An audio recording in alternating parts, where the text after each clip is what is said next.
अस्सलाम वालेकुम। तो वेलकम है आप लोगों का एमरात चैनल में। आज हम बात करेंगे कि क्या जो पाकिस्तान ने J-10C लिए हैं चाइना से, क्या वो इंडियन राफेल से बेहतर हैं या उनसे कंपेरेबल हैं। लेकिन वीडियो में आगे बढ़ने से पहले आप चैनल को सब्सक्राइब कर लें, वीडियो को लाइक कर दें एंड इसे शेयर भी कीजिएगा। मैं तफसीलात में जाने से पहले आपको ये बताता चलूँ कि जब दो जहाज़ों का कंपेरिजन किया जाता है तो उनको इस तरह हम नॉर्मली पाकिस्तान और इंडियन लोग कंपेयर करते हैं कि इसकी स्पीड इतनी है, ये इतना टेक ऑफ वेट इसका है, ये कर सकता है, ये वो कर सकता है, मतलब कि ये इतने मीटर लंबा है, इस जहाज़ की ऊंचाई इतने फीट है। ये चीज़ें कंपैरिजन में नहीं होती। जब आप दो जहाज़ों का कंपैरिजन कर रहे हैं तो आप उनके रडार्स को देखें, उनकी पेलोड कैपेसिटी को, उनके वेपन्स को देखें, जो चीज़ें जंग में काम आती हैं। आप जंग के दौरान ये तो नहीं ना देखते कि जहाज़ की हाइट कितनी है, जहाज़ की लेंथ कितनी है, ये चीज़ें सेकेंडरी होती हैं। जहाज़ का ओवरऑल इंफ्रास्ट्रक्चर होता है। आपको मैं यहाँ इसका रेफरेंस देता हूँ कि जो air vice marshal Shahzad Chaudhry थे, उनसे जब पूछा गया कि आप JF-17 थंडर ब्लॉक 3 और राफेल का मुआवजना करें, तो उन्होंने कहा था राफेल और ब्लॉक 3 का मुआवजना किया ही नहीं जा सकता क्योंकि ये दोनों जहाज़ डिफरेंट कैटेगरी से बिलोंग करते हैं। उन्होंने कहा था ये तो बिल्कुल ऐसे है जैसे आप किसी ट्रक का एक कार के साथ कंपैरिजन कर दे। तो इसलिए जब भी आपने कंपेयर करना है तो आप उनके रडार्स को, उनके इंटरनल चीज़ों को, उनके वेपन्स को कंपेयर करते हैं। हम इन चीज़ों को स्टेप बाय स्टेप देखते हैं। तो सबसे पहले अगर हम राफेल की बात करें तो इंडिया ने जो राफेल लिए हैं वो है Rafale EH and Rafale DH। ये दो वेरिएंट्स हैं जो इंडिया ने लिए हैं। EH सिंगल सीट वेरिएंट है जबकि DH ट्विन सीट वेरिएंट है। राफेल इससे पहले भी मौजूद था 1990s के बाद से, लेकिन 2012 तक कोई ख़ास इसे एक्सपोर्ट पोटेंशियल इसका कोई नहीं था, किसी मुल्क ने इसे ख़ास कोई ख़रीदा नहीं था। लेकिन 2012 में एक ऑपरेशन किया गया था लीबिया में और इस ऑपरेशन का नाम था ऑपरेशन हार्मटन। इसमें उन्होंने जो वहाँ के मिलिटेंट्स थे, आप कह लें तंजीमें थी वहाँ जो मौजूद, उनके खिलाफ बमबारी की थी और लीबिया का एक G2 गैलप, ये ट्रेनर एयरक्राफ्ट है जैसे हमारा मुशाक है, K-8 है, इसको रनवे पर ही तबाह कर दिया था। लेकिन इस ऑपरेशन में 48 जो बेगुनाह लोग थे वो भी मारे गए थे और 150 से ज़्यादा सिविलियन इंजर हुए थे। तो इस ऑपरेशन में लोगों को मारकर, जिसमें ज़ाहिर बात तंजीमों के लोग तो थे ही, लेकिन मैं जैसा कि मैंने बताया कि 50 के करीब सादा मासूम लोग थे, उनको मारकर ये बैटल टेस्टेड का इसने खिताब हासिल कर लिया। और जब इसे कहा गया कि ये बैटल टेस्टेड है, अब इसने एक ऑपरेशन किया है, तो इसकी मांग में इजाफा हो गया। फिर देखते ही देखते इंडोनेशिया, मिस्र, Qatar, United Arab Emirates, Hellenic air force जिसे हम यूनान कहते हैं, और इंडियन एयरफोर्स ने इनको ख़रीदा। जबकि दूसरी तरफ J-10C को शुरू में तो चाइना ने कभी पिच ही नहीं किया था एक्सपोर्ट मार्केट के लिए।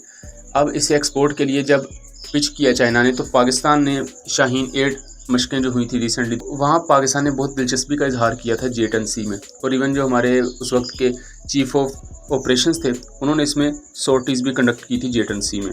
उस वक्त से काफ़ी खबरें आ रही थी कि पाकिस्तान J-10C के लिए काफ़ी सीरियस है और उन्हें ख़रीदना चाहता है। 2021 में चाइना ने पहली दफ़ा J-10C को एक्सपोर्ट मार्केट के लिए पिच किया था। तो पाकिस्तान ने फ़र्स्ट ऑफ ऑल 25 J-10Cs लिए हैं और जिनमें से 6 पाकिस्तान को पहुंचा दिए गए हैं। मज़ीद पाकिस्तान 70 से ज़्यादा J-10C अपनी एयरफोर्स में शामिल करने का इरादा रखता है। जबकि इंडिया ने 36 राफेल लेने हैं, जिनमें से 35 उनको मिल चुके हैं, एक भी बहुत जल्द उनके हवाले कर दिया जाएगा। अब यहाँ हम ज़रा आते हैं दोनों जहाज़ों की एजिलिटी की तरफ। तो दोनों जहाज़ +9 से -3 Gs तक पुल कर सकते हैं क्योंकि 3 एक्सेस फ्लाई बाय वायर की वजह से इनको काफ़ी एडवांटेज हासिल होता है। मतलब कि दोनों जहाज़ों की जो मैनूवरेबिलिटी है वो बहुत अच्छी है। हम इंजन की बात करें तो राफेल में स्नेकमा M88-4E इंजन यूज़ होता है जिसकी ड्राई थ्रस्ट 50 किलो न्यूटन जबकि वेट थ्रस्ट 75 किलो न्यूटन है। और ये ऐसे दो इंजन एक राफेल एयरक्राफ्ट में यूज़ होते हैं क्योंकि ट्विन इंजन एयरक्राफ्ट है। जबकि J-10C में जो पाकिस्तान को J-10C मिले हैं उनमें WS-10B इंजन इस्तेमाल होता है जिसकी ड्राई थ्रस्ट 70 से 80 किलो न्यूटन है जबकि वेट थ्रस्ट 145 किलो न्यूटन है। अब यहाँ जो बहुत से इंडियंस हैं वो एक बात कहते हैं कि पाकिस्तान का जो J-10C है वो सिंगल इंजन एयरक्राफ्ट है, तो जो उसमें रडार है 1200 TR मॉड्यूल्स कंसिस्ट करता है वो AESA रडार, तो उसकी रेंज अंदाजे के मुताबिक 220 से 250 किलोमीटर के दरमियान बनती है। तो सिंगल इंजन होने की वजह से J-10C उसे उसकी पावर प्रोवाइड नहीं खास कर सकता। तो ये सिर्फ झूठ है, आपको मैं वजह बताता हूँ। क्योंकि M88 इंजन उसकी टोटल थ्रस्ट 75 किलो न्यूटन है। ऐसे दो इंजन यूज़ होते हैं तो 75 जमा 75 150 किलो न्यूटन पावर बनती है राफेल के रडार की। और राफेल के रडार में 832 TR मॉड्यूल्स है जबकि J-10C का जो इंजन है वो भी 145 150 किलो न्यूटन की पावर पैदा कर रहा है। तो उसमें 1200 तो ये पूरी कैपेबिलिटी रखते हैं कि वो TR मॉड्यूल्स को पावर दे सकें, क्योंकि कोई भी मुल्क इतना बेवकूफ़ नहीं होता अगर उसका सिस्टम पूरी तरह काम नहीं कर रहा या उसके सिस्टम में अगर लूप होल्स हैं तो वो उसे उठा के ग्लोबल मार्केट के लिए पिच कर दें। चाइना को और इंजीनियर्स जिन्होंने इस एयरक्राफ्ट को बनाया उन्हें बेहतर पता है कि क्या जहाज़ को पावर चीज़ कर रही है और क्या नहीं। इसलिए अगर कोई ये इंडियन कह रहा है या इंडियन जो सेल्फ प्रोक्लेम्ड जो डिफेंस एक्सपर्ट है इंडिया के, वो अगर कह रहे हैं कि नहीं इसको ये पावर नहीं दे सकता, ये नहीं कर सकता और वो नहीं कर सकता, तो ये उनकी खुशफहमी तो हो सकती है लेकिन असलियत कुछ और है। एंड यहाँ बहुत से लोग इस बात पर परेशान होते हैं कि J-10C सिंगल इंजन एयरक्राफ्ट है, राफेल ट्विन इंजन एयरक्राफ्ट है और वो सुपीरियर है। मैं यहाँ आपको सिंपल सी रीज़न बताता हूँ। रिसेंटली रशिया का Su-35 तबाह कर दिया है यूक्रेन ने।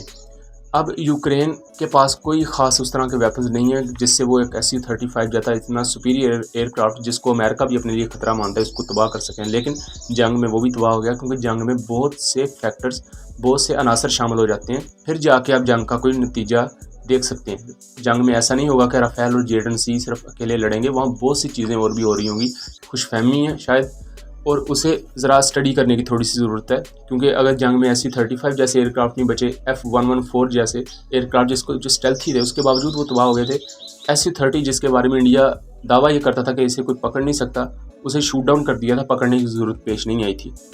J-10C को ओवरऑल ऑपरेशनली हम देखें तो इसने पाकिस्तान एयरफोर्स के साथ बहुत सी मशकों में हिस्सा लिया है और शुरू से ही बहुत सी मशकों में हिस्सा लेता आया है, क्योंकि चाइनीज़ एयरफोर्स के पास फर्स्ट हैंड जो नॉलेज अगर उन्होंने जंग का हासिल करना है तो पाकिस्तान एयरफोर्स उनके लिए बेहतरीन ऑप्शन होता है, क्योंकि चाइनीज़ एयरफोर्स अभी तक किसी भी बड़े जंगी महाज में नहीं गई। उन्होंने ख़ास नहीं पता क्लोज कॉम्बैट में किस तरह एयरक्राफ्ट को टैकल करना है, BVR कॉम्बैट में किस तरह अपने एयरक्राफ्ट को लेकर चलना है, क्योंकि इससे पहले चाइनीज़ एयरफोर्स ने आई थिंक जापान के साथ या इसी तरह कोई कंट्री थी उनके साथ एयर वॉरफेयर की मशकें की थी, जिसमें चाइनीज़ एयरफोर्स उस एयरफोर्स से हार गई थी, बड़े बुरे तरीके से हारी थी। उसके बाद शाहीन 8 मशकें पाकिस्तान के साथ उन्होंने कंडक्ट करना शुरू की थी। अब यहाँ लोग कहते हैं कि राफेल J-10C से बेहतर है, J-10C पाकिस्तानी कहते हैं कि J-10C राफेल से बेहतर है, लेकिन मैं आपको सही बात बताऊँ तो दोनों जहाज़ आपस में कंपेरेबल हैं। कंपेरेबल मतलब है कि अगर दोनों जंग में जाएंगे तो दोनों के चांसेस हैं कि एक दूसरे को तबाह कर सकते हैं, क्योंकि दोनों ही सेम कैटेगरी से हैं, ऑलमोस्ट एक दूसरे के स्टैंडर्ड की टेक्नोलॉजी रखते हैं और दोनों ही ओमनी रोल हैं, मतलब कि न्यूक्लियर डिटरेंस का भी ये रोल निभा सकते हैं। उसके अलावा anti ship warfare, air to air engagements and air to ground bombing role भी ये कर सकते हैं। आप इसी बात से अंदाज़ा लगाएं कि जो J-10C है और राफेल है इनका thrust to weight ratio almost एक जैसा है। स्पीड आप देखें तो जो J-10C है उसकी स्पीड 2200 किलोमीटर पर आवर है, जबकि जो राफेल है उसकी स्पीड 1912 किलोमीटर पर आवर है। लेकिन मैं यहाँ बताता चलूँ कि जो स्पीड होती है वो नॉर्मल जब आप जहाज़ को उड़ता हुआ देख रहे हैं तो वो 800-900 किलोमीटर पर आवर की स्पीड पर उड़ रहा होता है। जो ये मैक्सिमम स्पीड होती है ये बहुत कम शाज़ो नादरी कभी जहाज़ अपनी यूज़ करता है, तो इस वजह से ये कोई ज़रूरी नहीं होता किसी की 1.6 मैक है, 1.8 मैक है, 2 मैक है। ये स्पीड आज के दौर में मैटर नहीं करती, ये पुराने दौर में होता था। 1980s के दौर में, 1990 के अवाइल में ये चीज़ें मैटर किया करती थी कि स्पीड 2 मैक हो, 2.1 मैक हो, 1.8 मैक हो। दुनिया का जो नंबर 1 एयरक्राफ्ट है F-35 उसकी स्पीड भी 1.6 मैक है। उसके अलावा इनकी एयर टू एयर वेपनरी की बात कर लें तो जो J-10C है वो PL-10E जो क्लोज कॉम्बैट मिसाइल है उसको फायर करने के काबिल है, जो ±90 degree high of board side provide करता है और इसकी सुपर मनूवरेबिलिटी और ऊपर से अगर इतनी ज़्यादा हाई ऑफ बोर्ड साइड आपको प्रोवाइड की जा रही है एक मिसाइल के थ्रू तो ये आपको दुश्मन के खिलाफ बहुत अच्छी कारकर्दगी शो करने में मदद देती है। जबकि दूसरी तरफ राफेल के पास भी माइका मिसाइल है जिसकी रेंज 60 किलोमीटर है। ये BVR और क्लोज कॉम्बैट दोनों रोल के लिए यूज़ किया जा सकता है। उसके अलावा मीटियोर राफेल यूज़ करता है और मीटियोर की रेंज 150 किलोमीटर है, रैमजेट इंजन को यूज़ करता है। जबकि दूसरी तरफ पाकिस्तान के पास PL-15 मिसाइल है और इंडियंस के हवाले से PL-15E हम उसकी रेंज 145 किलोमीटर 150 और पाकिस्तानियों की माने तो 150 किलोमीटर से ज़्यादा मान के चलते हैं। इस पर मैं तफसीलन वीडियो बना चुका हूँ कि PL-15E किस तरह कंपैटिबल है मीटियोर का, क्योंकि एयर वॉरफेयर बहुत कम्प्लेक्स होती है, उसमें 1-2 किलोमीटर 4-5 किलोमीटर का कोई फ़र्क नहीं होता। अब इंडियंस कहते हैं कि J-10C एक सिंगल इंजन एयरक्राफ्ट है, JF-17 ब्लॉक 3 एक सिंगल इंजन एयरक्राफ्ट है, वो कंपेरेबल नहीं है राफेल से, Su-30 से। मैं यहाँ आपको एक फैक्चुअल मिसाल देता हूँ। 27 फरवरी वाले दिन जो Su-30 थे वो तो ट्विन इंजन एयरक्राफ्ट थे, जबकि उसके मुकाबले में पाकिस्तान के जो जितने भी एयरक्राफ्ट थे, मिराजेस, थंडर्स, F-16 वो सारे के सारे सिंगल इंजन एयरक्राफ्ट थे। लेकिन इसके बावजूद पाकिस्तान ने इंडिया के 2 जहाज़ गिराए थे जिनमें से एक Su-30 था। तो जंग सिर्फ ये नहीं होती कि आप 2 जहाज़ों को भेज देते हैं कि लड़ें जाके, वहाँ बहुत सी चीज़ें मैटर करती हैं। वहाँ बहुत से मुख्तलिफ आप कह लें कि पहलू आ जाते हैं जिन पर आपकी डॉग फाइट, आपकी कारकर्दगी समझ लें कि उन पर इन्हिसार करती है। इसी तरह आपको मिसाल देता हूँ मिराज 2000 इंडिया का, आप उसको ऑन पेपर देखें तो वो F-16 से कंपेरेबल है, क्योंकि वो मीडियम वेट एयरक्राफ्ट है। GF-17 से आप समझ लें कि ज़्यादा हथियार लेके जा सकता है, क्योंकि GF-17 थंडर से बड़ा एयरक्राफ्ट है। GF-17 थंडर एक लाइट वेट एयरक्राफ्ट है। इसके बावजूद GF-17 थंडर्स ने अपने KG-600 जो इलेक्ट्रॉनिक वॉरफेयर पोर्ट्स थी या सेल्फ प्रोटेक्शन जैमिंग पोर्ट्स थी, उनको इस्तेमाल करते हुए मिराज 2000 जो थे इंडिया के, उनके रेडार्स को धोखा दे दिया था, और ये बात रिकॉर्ड पर है। इसी तरह अगर हम एयर टू ग्राउंड वेपनरी की बात कर लें तो पाकिस्तान के जो J-10C हैं वो मुख्तलिफ एयर टू ग्राउंड वेपन्स जो पाकिस्तान खुद बनाता है और जिनमें तकबीर बॉम्ब आ जाता है, H-4, H-2 स्टैंडो वेपन्स, इनके साथ लेस किया जाएगा। उसके अलावा पाकिस्तान का रात 2 क्रूज़ मिसाइल, इसको ना सिर्फ JF-17 थंडर ब्लॉक 3 पर इंटीग्रेट किया जाएगा बल्कि आने वाले दिनों में J-10C पर भी इंटीग्रेट किया जाएगा। उसकी वजह यह है कि पाकिस्तान ने J-10C को ओमनी रोल एयरक्राफ्ट कहा है, जो कि न्यूक्लियर अटैक करने के भी कैपेबल होगा। दूसरी तरफ इंडियंस एक बहुत ज़्यादा बात करते हैं स्टॉर्म शैडो जो एयर टू ग्राउंड मिसाइल है, उसकी जो ओवरऑल रेंज है वो 560 किलोमीटर है, लेकिन इसका जो एक्सपोर्ट वेरिएंट है जो फ्रांस ने इंडिया को दिया है उसकी रेंज 250 किलोमीटर है, जबकि जो पाकिस्तान का रात 2 क्रूज़ मिसाइल है उसकी जो रेंज है वो 600 किलोमीटर है, जबकि रात 1 जो हमारा पुराना रात क्रूज़ मिसाइल था उसकी रेंज 350 किलोमीटर है। मतलब कि हमारा जो पुराना एयर टू ग्राउंड मिसाइल था वो भी रेंज में इंडिया के न्यू स्टॉर्म शैडो मिसाइल से बेहतर है। अब आते हैं हम इलेक्ट्रॉनिक वॉरफेयर की तरफ। बुनियादी तौर पर 2 इलेक्ट्रॉनिक वॉरफेयर सूट्स होते हैं। एक होता है coded kind of electronic warfare suit, दूसरा होता है इंटरनल इलेक्ट्रॉनिक वॉरफेयर सूट। तो J-10C और JF-17 ब्लॉक 3 और राफेल तीनों में एक इंटीग्रेटेड इलेक्ट्रॉनिक वॉरफेयर सूट मौजूद है। अब यहाँ बात ही आती है कि जैसे ब्लॉक 3 में JF-17 जो है उसमें पंजनत पाकिस्तान ने चाइना की मदद से, जारी बात है, खुद एक इलेक्ट्रॉनिक वॉरफेयर सूट डेवलप किया है, उसे उसमें यूज़ किया है। उसके अलावा JF-17 बड़े अरसे से इलेक्ट्रॉनिक वॉरफेयर पोर्ट्स लेके जाते हैं, जिसमें ANLQ सीरीज़ की एक पोर्ट है, आई थिंक ANLQ 54 है, और KG-600 है, और KG-300 एंड KG-700। जो KG-600 पोर्ट है इसे जो लेटेस्ट F-16 की इलेक्ट्रॉनिक वॉरफेयर पोर्ट्स हैं उनके हमपल्ला करार दिया जाता है।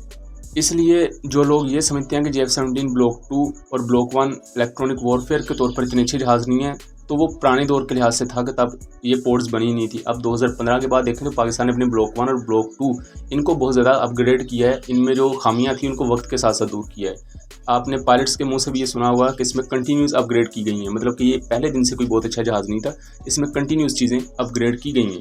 इसी तरह J-10C है, वो भी KG-600, KG-700 और हो सकता है KG-800 को कैरी करने के काबिल हो, जो कि एक next generation self protection jamming port है। उसके अलावा मुख्तलिफ इलेक्ट्रॉनिक वॉरफेयर पोर्ट्स भी इसमें आ जाती हैं। सबसे बढ़कर इसमें एक इंटरनल इलेक्ट्रॉनिक वॉरफेयर सूट मौजूद है, लेकिन उसकी तफसीलात चाइना ने नहीं शेयर की। लेकिन मुख्तलिफ सोर्सेज को पढ़ने के बाद हम कह सकते हैं कि ये राफेल के स्पेक्ट्रा जो इलेक्ट्रॉनिक वॉरफेयर सूट है उसके हम पल्ला है। स्पेक्ट्रा के बारे में लोग इतना ज़्यादा क्यों, आप समझ लें कि एक गलतफहमी का शिकार होते हैं। उसकी वजह यह है कि जो स्पेक्ट्रा इलेक्ट्रॉनिक वॉरफेयर सूट है उसके बारे में बहुत सी मालूमात इंटरनेट पर मौजूद हैं।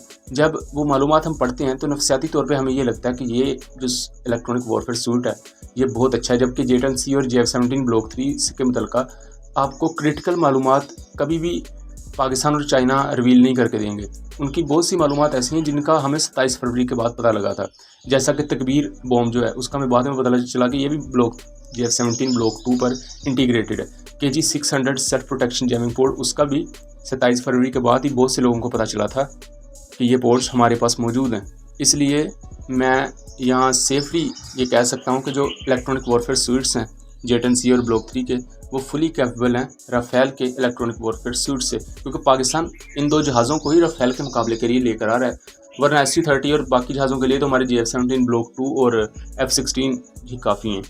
उसके बाद HMDs की बात की जाए तो J-10C में TK-31 HMD यूज़ होती है, और यही सेम HMD पाकिस्तान यूज़ करेगा ब्लॉक 3 पर, और इस HMD को पाकिस्तान मुल्की तौर पर चीन की मदद से तैयार कर रहा है। फिर उसके अलावा हम इनके रेडार की बात कर लें तो JF-17 ब्लॉक 3 और J-10C इन दोनों के रेडार के जो TR मॉड्यूल्स हैं वो राफेल के रेडार से ज़्यादा हैं। राफेल के रेडार में 850 से 832 के करीब TR मॉड्यूल्स हैं। इसके बावजूद इसकी रेंज जो है राफेल के रेडार की वो 150 किलोमीटर से ज़्यादा है, कई रिपोर्ट्स के मुताबिक 200 किलोमीटर के करीब है।